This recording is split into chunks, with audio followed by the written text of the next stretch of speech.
തൃശൂർ ജില്ലയുടെ കിഴക്കൻ അതിർത്തിയിൽ പശ്ചിമഘട്ട മലനിരകളോട് ചേർന്ന് കിടക്കുന്ന വനമേഖലയുടെ അതിർത്തി ഗ്രാമമാണ് ചാലക്കുടിക്കടുത്തുള്ള വെള്ളിക്കുളങ്ങര. പ്രകൃതിരമണീയമായ ഈ ഗ്രാമത്തിലെ ജനങ്ങൾ തികച്ചും ശാന്തമായ ജീവിതം നയിക്കുന്നവരായിരുന്നു. കൃഷിയും കന്നുകാലി വളർത്തലും ഉപജീവനമാർഗമാക്കിയ സാധാരണക്കാരായ മനുഷ്യർ അധിവസിക്കുന്ന ആ നാട്ടിൽ ഒരു കൊലപാതകം നടക്കുക എന്നത് ആർക്കും ചിന്തിക്കാൻ പോലും കഴിയാത്ത കാര്യമായിരുന്നു. എന്നാൽ ആ ഗ്രാമത്തിന്റെ സമാധാനം കെടുത്തുകയും കേരള പോലീസിന്റെ ചരിത്രത്തിൽ തന്നെ ഏറ്റവും സങ്കീർണമായ കേസുകളിലൊന്നായി മാറുകയും ചെയ്ത ഒരു സംഭവമുണ്ടായി. റോസിലി എന്ന മധ്യവയസ്കയായ വീട്ടമ്മയുടെ ദാരുണമായ മരണം. 10 വർഷത്തോളം നീണ്ടുനിന്ന നിയമ പോരാട്ടങ്ങൾക്കും അന്വേഷണങ്ങൾക്കുമൊടുവിൽ ചുരുളഴിഞ്ഞ ആ കൊലപാതക പരമ്പരയുടെ കഥ ഏതൊരു കുറ്റാന്വേഷണ നോവലിനെയും വെല്ലുന്നതാണ്. വെള്ളിക്കുളങ്ങരയിലെ വനാതിർത്തിയോട് ചേർന്നുള്ള ഒരു ചെറിയ വീട്ടിലാണ് റോസിലിയും ഭർത്താവും താമസിച്ചിരുന്നത്. വളരെ സാധാരണമായ ഒരു ജീവിതമായിരുന്നു അവരുടേത്. വീട്ടുജോലികൾക്ക് പുറമെ തങ്ങൾ വളർത്തുന്ന പശുവിനെ പരിപാലിക്കുന്നതും റോസിലിയുടെ ദിനചര്യയുടെ ഭാഗമായിരുന്നു. വനത്തോട് ചേർന്നുള്ള പ്രദേശമായതിനാൽ പശുവിനെ മേയാൻ വിടുന്നത് സാധാരണയായി കാടിന്റെ അതിർത്തിയിലുള്ള പറമ്പുകളിലായിരുന്നു. അങ്ങനെയിരിക്കെ ഒരു സാധാരണ ദിവസം ഉച്ചതിരിഞ്ഞ സമയത്ത് റോസിലി തന്റെ പശുവിന് തീറ്റ നൽകുന്നതിനായി വീടിനടുത്തുള്ള കാട്ടുപ്രദേശത്തേക്ക് പോയി.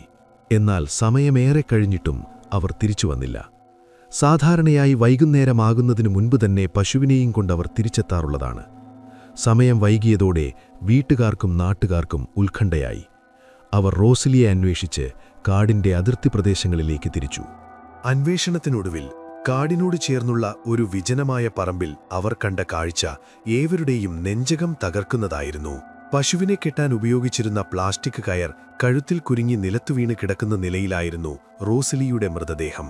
കഴുത്തിൽ കുരുങ്ങിയ കയറിന്റെ ഒരറ്റം പശുവിന്റെ കഴുത്തിലും കെട്ടിയിരുന്നു. വളരെ ദാരുണമായ ആ കാഴ്ച കണ്ട നാട്ടുകാർ ഉടൻ തന്നെ വെള്ളിക്കുളങ്ങര പോലീസിൽ വിവരമറിയിച്ചു. അധികം വൈകാതെ തന്നെ ലോക്കൽ പോലീസ് സംഘം സംഭവസ്ഥലത്തെത്തി പരിശോധനകൾ ആരംഭിച്ചു. പ്രാഥമിക പരിശോധനയിൽ അതൊരു സ്വാഭാവിക മരണമോ അപകടമോ ആണെന്ന നിഗമനത്തിലാണ് ലോക്കൽ പോലീസ് എത്തിയത്. പശുവിനെ മേയാൻ കെട്ടുന്നതിനിടയിൽ പ്ലാസ്റ്റിക് കയർ അബദ്ധത്തിൽ റോസിലിയുടെ കഴുത്തിൽ കുരുങ്ങിയതാകാമെന്നും ആ സമയത്ത് വിരണ്ടോടിയ പശു കയറ് വലിച്ചപ്പോൾ ശ്വാസം മുട്ടി മരണം സംഭവിച്ചതാകാമെന്നുമായിരുന്നു പോലീസിന്റെ കണ്ടെത്തൽ. ഈ നിഗമനത്തിന്റെ അടിസ്ഥാനത്തിൽ പോലീസ് കേസന്വേഷണം അവസാനിപ്പിക്കുകയും അതൊരു അപകടമരണമായി രേഖപ്പെടുത്തുകയും ചെയ്തു.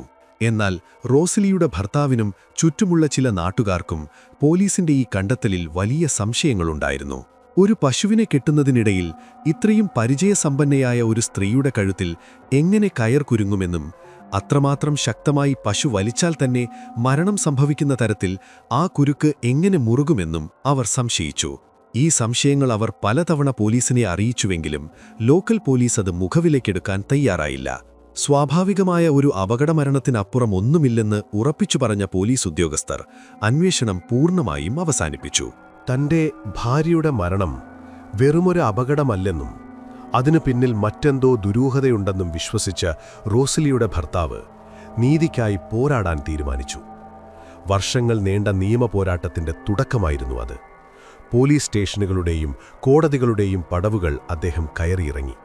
ഓരോ തവണയും നിരാശയായിരുന്നു ഫലമെങ്കിലും അദ്ദേഹം പിന്മാറാൻ തയ്യാറായില്ല. തന്റെ ഭാര്യയ്ക്ക് നീതി ലഭിക്കുന്നതുവരെ പോരാടുമെന്ന ഉറച്ച തീരുമാനത്തിലായിരുന്നു അദ്ദേഹം. അങ്ങനെ 10 വർഷങ്ങൾ കടന്നുപോയി. റോസിലിയുടെ മരണം നാട്ടുകാരിൽ പലരും മറന്നു തുടങ്ങിയിരുന്നു. എന്നാൽ ഒരു മനുഷ്യന്റെ നിരന്തരമായ പോരാട്ടത്തിനൊടുവിൽ കോടതി ഈ കേസിൽ നിർണായകമായ ഒരു ഉത്തരവ് പുറപ്പെടുവിച്ചു. ലോക്കൽ പോലീസ് അവസാനിപ്പിച്ച കേസ് പുനരന്വേഷിക്കുന്നതിനായി ക്രൈംബ്രാഞ്ചിനെ കോടതി ചുമതലപ്പെടുത്തി. 10 വർഷങ്ങൾക്ക് ശേഷം ഒരു കേസ് വീണ്ടും അന്വേഷിക്കുക എന്നത് ഏതൊരു അന്വേഷണ ഉദ്യോഗസ്ഥനെയും സംബന്ധിച്ചിടത്തോളം വലിയ വെല്ലുവിളിയാണ്. തെളിവുകൾ പലതും നശിച്ചുപോയിട്ടുണ്ടാകാം, സാക്ഷികളുടെ ഓർമ്മകൾ മങ്ങിയിട്ടുണ്ടാകാം, സംഭവസ്ഥലം തന്നെ പൂർണ്ണമായും മാറിയിട്ടുണ്ടാകാം. എന്നിരുന്നാലും പുതിയതായി ചുമതലയേറ്റ ക്രൈംബ്രാഞ്ച് സംഘം വളരെ കൃത്യതയോടെ തന്നെ അന്വേഷണം ആരംഭിച്ചു. അവരാദ്യം ചെയ്തത് പഴയ കേസ് ഡയറിയും പോസ്റ്റ്മോർട്ടം റിപ്പോർട്ടും മറ്റനുബന്ധ രേഖകളും വിശദമായി പരിശോധിക്കുക എന്നതായിരുന്നു. പഴയ രേഖകളുടെ പരിശോധനയിൽ തന്നെ അന്വേഷണ ഉദ്യോഗസ്ഥർക്ക് നിരവധി സംശയങ്ങൾ തോന്നി. റോസിലിയുടെ കഴുത്തിലുണ്ടായിരുന്ന കുരുക്കിന്റെ പാടുകളും പോസ്റ്റ്മോർട്ടം റിപ്പോർട്ടിലെ മറ്റു വിവരങ്ങളും തമ്മിൽ പൊരുത്തക്കേടുകളുണ്ടായിരുന്നു. പശു വലിച്ചതുമൂലമാണ് മരണം സംഭവിച്ചതെങ്കിൽ ഉണ്ടാകേണ്ട പരിക്കുകളല്ല റോസലിയുടെ ശരീരത്തിലുണ്ടായിരുന്നത്. കഴുത്തിലെ കുരുക്കിന്റെ ആകൃതിയും അത് മുറുകിയിരുന്ന രീതിയും ശാസ്ത്രീയമായി പരിശോധിച്ചപ്പോൾ മറ്റാരോ കരുതിക്കൂട്ടി കയർ കഴുത്തിൽ മുറുക്കിയതാണെന്ന സംശയം ബലപ്പെട്ടു. കൂടുതൽ വ്യക്തത വരുത്തുന്നതിനായി ക്രൈംബ്രാഞ്ച് സംഘം 10 വർഷങ്ങൾക്ക് മുൻപ് സംഭവം നടന്ന അതേ സ്ഥലത്തെത്തി പരിശോധനകൾ നടത്തി. അവിടെ വെച്ച് അവർ ആ പഴയ സംഭവം പുനരാവിഷ്കരിക്കാൻ ശ്രമിച്ചു. പശുവിനെ കെട്ടുന്ന കയർ ഒരു മനുഷ്യന്റെ കഴുത്തിൽ അബദ്ധത്തിൽ കുരുങ്ങാനുള്ള സാധ്യതകളെക്കുറിച്ച് അവർ ശാസ്ത്രീയമായി പഠിച്ചു. ഡമ്മി ഉപയോഗിച്ചുള്ള പരിശോധനകളിൽ പശു കയർ വലിച്ചാൽ ഒരു മനുഷ്യൻ താഴേക്ക് വീഴുമെന്നും അല്ലാതെ കഴുത്തിൽ കുരുക്കുമുറുകി ശ്വാസം മുട്ടി മരിക്കാനുള്ള സാധ്യത വളരെ കുറവാണെന്നും അവർക്ക് ബോധ്യപ്പെട്ടു. ഈ കണ്ടെത്തലുകൾ കേസിന്റെ ദിശ തന്നെ മാറ്റിയെഴുതുന്നതായിരുന്നു.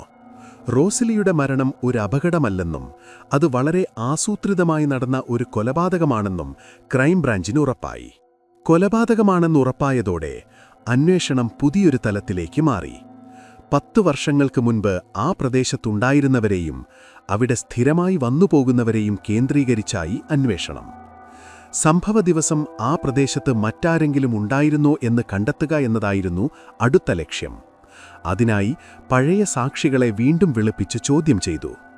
പലരും 10 വർഷം മുൻപുള്ള കാര്യങ്ങൾ കൃത്യമായി ഓർത്തെടുക്കാൻ ബുദ്ധിമുട്ടിയെങ്കിലും അന്വേഷണ സംഘം വളരെ ക്ഷമയോടെ വിവരങ്ങൾ ചോർത്തിയെടുത്തു. ഈ അന്വേഷണങ്ങൾക്കിടയിലാണ് വനാതിർത്തിയോട് ചേർന്നുള്ള ആ പ്രദേശം ചില സാമൂഹിക വിരുദ്ധരുടെ താവളമായിരുന്നുവെന്ന വിവരം പോലീസിന് ലഭിക്കുന്നത്. വ്യാജമദ്യം വാറ്റുന്നതിനും അതുപയോഗിക്കുന്നതിനുമായി പലരും ആ വിജനമായ സ്ഥലത്തെത്താറുണ്ടായിരുന്നു. സംഭവ ദിവസം പകൽ സമയത്ത് അവിടെ ആരൊക്കെ വന്നിട്ടുണ്ടാകാം എന്നതിനെക്കുറിച്ചായി പിന്നീടുള്ള അന്വേഷണം. മാസങ്ങൾ നീണ്ട അന്വേഷണത്തിനൊടുവിൽ ആ പ്രദേശത്ത് സ്ഥിരമായി വന്നിരുന്ന ചിലരുടെ വിവരങ്ങൾ പോലീസിന് ലഭിച്ചു.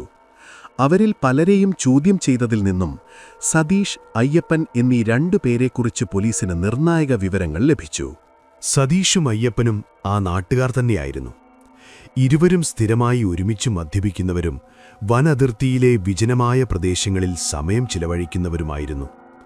റോസലി കൊല്ലപ്പെട്ട ദിവസം ഇരുവരെയും ആ പ്രദേശത്ത് കണ്ടിരുന്നതായി ചില സാക്ഷികൾ മൊഴി നൽകി.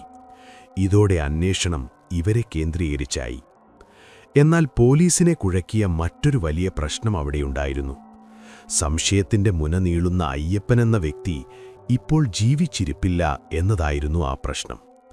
റോസലി മരിച്ചു കുറച്ചു കാലങ്ങൾക്ക് ശേഷം അയ്യപ്പനും മരണപ്പെട്ടിരുന്നു. അതൊരാത്മഹത്യയാണെന്നായിരുന്നു എല്ലാവരും കരുതിയിരുന്നത്. അയ്യപ്പന്റെ മരണം ആത്മഹത്യയാണെന്ന് കരുതിയിരുന്നെങ്കിലും റോസലി കേസുമായി അതിനെന്തെങ്കിലും ബന്ധമുണ്ടോ എന്ന് ക്രൈംബ്രാഞ്ച് സംശയിച്ചു. റോസലിയുടെ മരണത്തിലെ ഏക ദൃക്സാക്ഷിയോ അല്ലെങ്കിൽ കൊലപാതകത്തിൽ പങ്കുള്ളയാളോ ആയിരിക്കാം അയ്യപ്പനെന്ന് അവർ അനുമാനിച്ചു. അങ്ങനെയാണെങ്കിൽ അയ്യപ്പന്റെ മരണം കേവലമൊരു ആത്മഹത്യയായിരിക്കാൻ വഴിയില്ലെന്നും അന്വേഷണോദ്യോഗസ്ഥർ കണക്കുകൂട്ടി. ഇതോടെ സതീഷിലേക്കുള്ള അന്വേഷണം ഊർജിതമാക്കി. സതീഷിനെ കസ്റ്റഡിയിലെടുത്ത പോലീസ് സംഘം വളരെ തന്ത്രപരമായാണ് ചോദ്യം ചെയ്യൽ ആരംഭിച്ചത്.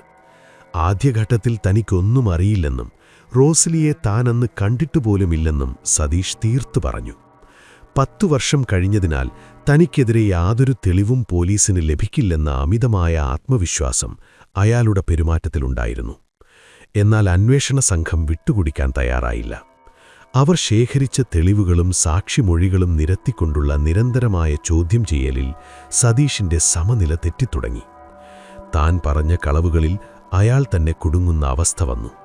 ഒടുവിൽ തന്നിലേക്ക് തന്നെ എല്ലാ തെളിവുകളും വിരൽ ചൂണ്ടുന്നുവെന്നു മനസ്സിലാക്കിയ സതീഷ് 10 വർഷമായി താൻ മൂടിവെച്ചിരുന്ന ആ വലിയ രഹസ്യം പോലീസിനോട് വെളിപ്പെടുത്താൻ നിർബന്ധിതനായി. സംഭവ ദിവസം രാവിലെ തന്നെ സതീഷും സുഹൃത്തായ അയ്യപ്പനും വനാതിർത്തിയിലുള്ള ആ വിജനമായ പ്രദേശത്തെത്തിയിരുന്നു. അവിടെ വെച്ച് അവർ 2 പേരും ചേർന്ന് ധാരാളം വ്യാജമദ്യം കഴിച്ചു. മദ്യലഹരിയിൽ അവിടെ സമയം ചിലവഴിക്കുന്നതിനിടയിലാണ് റോസലി പശുവിനെ കെട്ടുന്നതിനായി ആ ഭാഗത്തേക്ക് വരുന്നത് അവർ കണ്ടത്. വിജനമായ സ്ഥലത്ത് ഒറ്റയ്ക്ക് വന്ന ആ മധ്യവയസ്കയെ കണ്ടപ്പോൾ സതീഷിന്റെ മനസ്സിൽ മോശമായ ചിന്തകൾ ഉടലെടുത്തു. അയാൾ വളരെ മോശമായ ഉദ്ദേശത്തോടെ റോസലിയുടെ അടുത്തേക്ക് ചെന്നു. സതീഷ് അടുത്തേക്ക് വരുന്നത് കണ്ട് ഭയന്ന റോസലി അവിടെ നിന്നും രക്ഷപ്പെടാൻ ശ്രമിച്ചു. എന്നാൽ മദ്യലഹരിയിലായിരുന്ന സതീഷ് അവരെ കടന്നുപിടിച്ചു. റോസലി തന്റെ സർവ്വശക്തിയുമെടുത്ത് പ്രതിരോധിക്കാൻ ശ്രമിച്ചു. അവർ ഉച്ചത്തിൽ നിലവിളിക്കുകയും കുതറിയോടാൻ ശ്രമിക്കുകയും ചെയ്തു. എന്നാൽ ക്രൂരനായ സതീഷ് അവരെ ക്രൂരമായി ആക്രമിച്ചു. റോസലിയുടെ ചെറുത്തുനിൽപ്പ് അയാളെ കൂടുതൽ പ്രകോപിതനാക്കി. തന്റെ ഉദ്ദേശം നടക്കില്ലെന്നും ഈ സ്ത്രീ രക്ഷപ്പെട്ടാൽ കാര്യങ്ങൾ കൈവിട്ടുപോകുമെന്നും നാട്ടുകാർ വിവരമറിയുമെന്നും സതീഷ് ഭയന്നു. ആ ഭയത്തിൽ അയാൾ അവിടെയുണ്ടായിരുന്ന തോർത്തോ അല്ലെങ്കിൽ പശുവിനെ കെട്ടാൻ കൊണ്ടുവന്ന കയറോ ഉപയോഗിച്ച് റോസലിയുടെ കഴുത്തിൽ വരിഞ്ഞു മുറുക്കി. ശ്വാസം കിട്ടാതെ പിടഞ്ഞ ആ പാവം സ്ത്രീ നിമിഷങ്ങൾക്കകം മരണത്തിന് കീഴടങ്ങി. മരണമുറപ്പായതോടെ സതീഷിന് പരിഭ്രാന്തിയായി. ഈ കൊലപാതകം താനാണ് ചെയ്തതെന്ന് ആരും അറിയാതിരിക്കാൻ ഒരു തന്ത്രം പ്രയോഗിക്കാൻ അയാൾ തീരുമാനിച്ചു. റോസലി കൊണ്ടുവന്ന പ്ലാസ്റ്റിക് കയറിന്റെ ഒരറ്റം അവരുടെ കഴുത്തിലും മറ്റേ അറ്റം പശുവിന്റെ കഴുത്തിലും അയാൾ ബന്ധിച്ചു. പശു വിരണ്ടോടിയപ്പോൾ കയർ കഴുത്തിൽ കുരുങ്ങി മരിച്ചതാണെന്ന് എല്ലാവരെയും തെറ്റിദ്ധരിപ്പിക്കാൻ വേണ്ടിയായിരുന്നു ആ ക്രൂരമായ നാടകം അയാൾ കളിച്ചത്. ഈ സംഭവങ്ങൾക്കെല്ലാം ദൃക്സാക്ഷിയായി അയ്യപ്പൻ അവിടെ തന്നെ ഉണ്ടായിരുന്നു. കൊലപാതകത്തിനു ശേഷം ആരും കാണാതെ ഇരുവരും അവിടെ നിന്നും രക്ഷപ്പെട്ടു. സതീഷ് കരുതിയതുപോലെ തന്നെ ലോക്കൽ പോലീസ് സംഭവസ്ഥലത്തെത്തുകയും അതൊരു അപകടമരണമായി എഴുതിത്തള്ളുകയും ചെയ്തു. താൻ നിയമത്തിന്റെ പിടിയിൽ നിന്നും പൂർണ്ണമായും രക്ഷപ്പെട്ടുവെന്ന് സതീഷ് വിശ്വസിച്ചു. എന്നാൽ കഥ അവിടെ അവസാനിച്ചിരുന്നില്ല.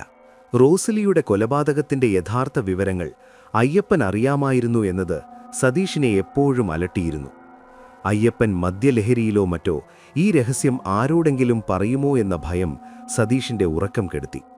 റോസലിയുടെ ഭർത്താവ് കേസ് പുനരന്വേഷിക്കണമെന്നാവശ്യപ്പെട്ട് നിരന്തരം പോലീസിനെയും കോടതിയെയും സമീപിക്കുന്നത് അയ്യപ്പനിൽ വലിയ ഭയം സൃഷ്ടിച്ചിരുന്നു. താൻ കൂടി ഈ കേസിൽ പ്രതിയാകുമോ എന്നയാൾ ഭയന്നു. ഈ മാനസിക സംഘർഷം മൂലം അയ്യപ്പൻ പലപ്പോഴും സതീഷുമായി വഴക്കിടുകയും താൻ പോലീസിൽ പോയി സത്യങ്ങളെല്ലാം തുറന്നു പറയുമെന്ന് ഭീഷണിപ്പെടുത്തുകയും ചെയ്തു. ക്രൈംബ്രാഞ്ച് കേസ് ഏറ്റെടുത്തേക്കുമെന്ന വാർത്തകൾ വന്നതോടെ അയ്യപ്പന്റെ ഭയം ഇരട്ടിച്ചു. അയാൾ ഏതു നിമിഷവും സത്യങ്ങൾ വിളിച്ചു പറയുമെന്ന് സതീഷിന് ഉറപ്പായി. തന്നെ ഒറ്റിക്കൊടുക്കാൻ സാധ്യതയുള്ള ഏക വ്യക്തി അയ്യപ്പനാണെന്നും അയാൾ ജീവിച്ചിരിക്കുന്നത് തനിക്ക് അപകടമാണെന്നും സതീഷ് മനസ്സിലാക്കി. തന്റെ ജീവൻ രക്ഷിക്കാൻ അയ്യപ്പനെ ഇല്ലാതാക്കുകയല്ലാതെ മറ്റൊരു വഴിയും സതീഷിനു മുന്നിൽ ഉണ്ടായിരുന്നില്ല. അങ്ങനെ അയാൾ മറ്റൊരു കൊലപാതകം കൂടി ആസൂത്രണം ചെയ്തു. ഒരു ദിവസം സതീഷ് തന്റെ മറ്റൊരു സുഹൃത്തിന്റെ സഹായത്തോടെ അയ്യപ്പനെ മദ്യപിക്കാനായി ഒരു വിജനമായ സ്ഥലത്തേക്ക് കൂട്ടിക്കൊണ്ടുപോയി. അവിടെ വെച്ച് അവർ അയ്യപ്പന് ധാരാളം മദ്യം നൽകി. മദ്യലഹരിയിൽ ബോധം നഷ്ടപ്പെട്ട അയ്യപ്പനെ സതീഷും സുഹൃത്തും ചേർന്ന് അതിക്രൂരമായി കൊലപ്പെടുത്തി.